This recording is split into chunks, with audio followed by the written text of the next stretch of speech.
আসসালামু আলাইকুম, কেমন আছেন বন্ধুরা? আশা করি সবাই ভালো আছেন, আমিও ভালো আছি। স্বদেশ কম্পিউটার থেকে স্বাগত। তো বন্ধুরা, আগেই বলে নেই, কথার মাঝে যদি ভুল হয় ক্ষমার দৃষ্টিতে দেখবেন, যেহেতু আমি শিখাইতেছি ভুল হইতেই পারে, আঞ্চলিকতা আমার কথার মধ্যে চলে আসে।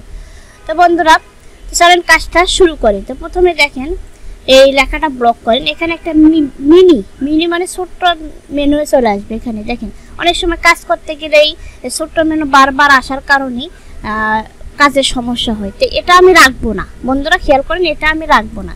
এই মিনি ট্যাবটা আমি রাখবো না, এই মেনুটা রাখবো না। এটা না রাখার জন্য আপনাকে কি করতে হবে, এখানে যাবেন, অফিস বাটনে ক্লিক করবেন। অফিস বাটনে ক্লিক করার পর এখানে যাবে ওয়ার্ড অপশনে গিয়ে দেখেন, এখানে লেখা আছে show mini toolbar on selection.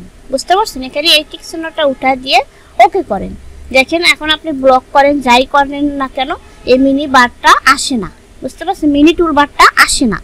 দেখেন, আবার দেখেন মিনি টুল বারটা আর আসে না। তো এটা যেমনভাবে নিয়ে আসা যায় তেমনভাবে বন্ধও করা যায়। তো চলেন, এখানে গিয়ে অফিস বাটনে গিয়ে ওয়ার্ড অপশনে যাবেন। যাওয়ার পর এখানে গিয়ে এই যে show menu toolbar on screen, খেয়াল করেন বন্ধুরা, পপুলারে show menu toolbar on screen, এখানে ক্লিক করলাম। ক্লিক করার পর ওকেতে দিবেন।